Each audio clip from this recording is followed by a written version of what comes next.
Hi everyone, welcome along to today's video. So once again, the subject of damp, mould and really bad air in your home causing a problem has come to light yet again in the fact that a lot of you don't want to run dehumidifiers. They cost money, they're electric, obviously they run, take juice, and a lot of you don't like the noise that they make. In fact, you've got to keep emptying them. They're a bit of hassle. So what else can we do, you ask me? Well, there is one really very simple answer I'm going to give you, and this does the same job as your dehumidifier. Oh yes.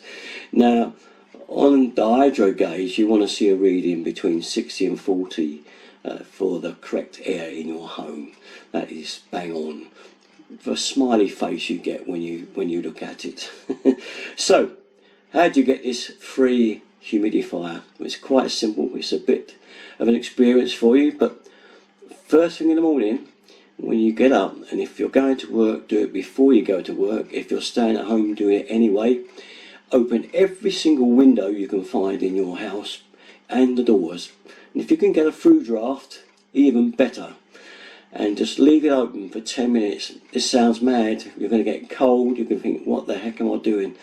But the whole of the air quality in your home will be transformed. That damp, moist air that you want to get rid of, that's full of all the spores and mould, will evaporate out the door to be replaced by clean, good, fresh air from outside. Now, on dewy, foggy, damp days, you won't get the same experience because you'll be drawing in moist air from outside. All it's going to do really then is just replenish the air in your house, at least with some fresh air. But if it's one of those really damp, foggy, horrible mornings where you can see the pavements look wet and the grass is absolutely saturated, you know that kind of air is not so good. It's not going to do your house the same difference it will as when you get those mornings when it's a bit windy, a bit blowy, and you can see it's fairly clear. It's usually a low pressure condition, and even if it's been raining it doesn't matter, and it's kind of dry air. In the winter time you can get very dry air, and that's the air you want in your home. And if you do that in the morning, 10 minutes, just freeze for that 10 minutes, and you can let your heating go down half hour before you're due to do it, so you don't waste your heat, get the last bit out of it.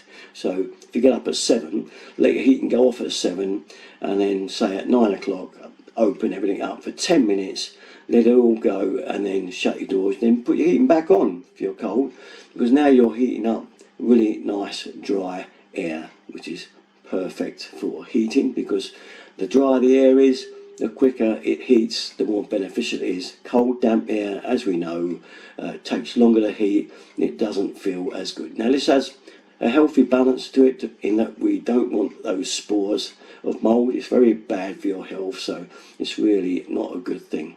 Now, kind of to prove this, my bedroom upstairs here is kind of reeks of damp a bit. I've been trying to get rid of it for years.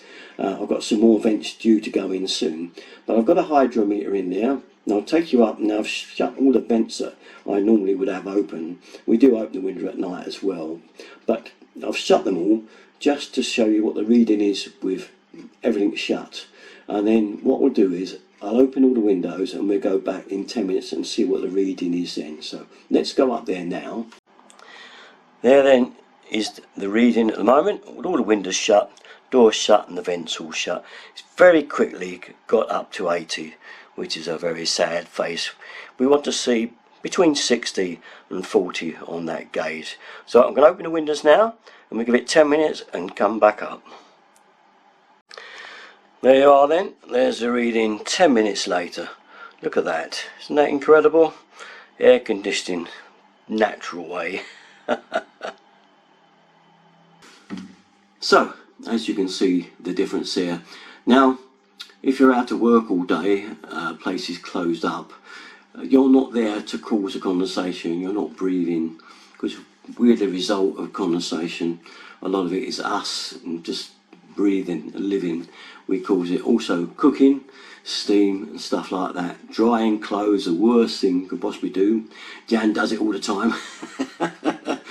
causes a lot of condensation. So when you get home, if you're at work, do your cooking first. When it's all finished and you're ready to settle down for the evening, give it another 10-minute blast, open everything up again, give it 10 minutes and close up again, and then settle down for the evening. If you're at home all day, then I would still advise you, when you've finished your cooking and stuff, at tea time, whatever that time is, 6, 7 o'clock, open everything up again for 10 minutes and close it up. Obviously, the other things include, like for the bedrooms, really always have a window cracked open. I know it's cold and we're always trying to keep the heat in, aren't we? But vents are there for a reason. They're there to let fresh air into your home so you don't get this damp and mould. Most people block them all up, don't you? Cover them all up with paper, anything, just to stop the draft. And have you ever wondered about drafts? You know, if you find you've got a leak down a door, for instance, or put some draft seal down there. Now, have you ever wondered why the cold air always comes in? I mean, if you go outside and put your hand outside, you can't feel any warm air coming out, can you? A little clue there. So, the old houses, when you did all these leaks with critical windows and open fireplaces, where obviously there's a massive great hole in the front room, so any of that condensated air, a lot of it would get sucked up out the flue. It would help ventilate the whole house by having an open fireplace. But them days have long gone. Everything is now blocked in, and with the newer houses, insulation seems to be the key word, doesn't it? But you can over insulate a place. It's got to be a fine balance between that really heavy insulation and still getting fresh air into the house. You can over insulate a house, and I think a lot of that's what's going wrong today. For me personally, I think just a little bit too much inside of insulation, not enough fresh air coming in. Okay, it's a fine balance, but that is life anyway, isn't it? A balance.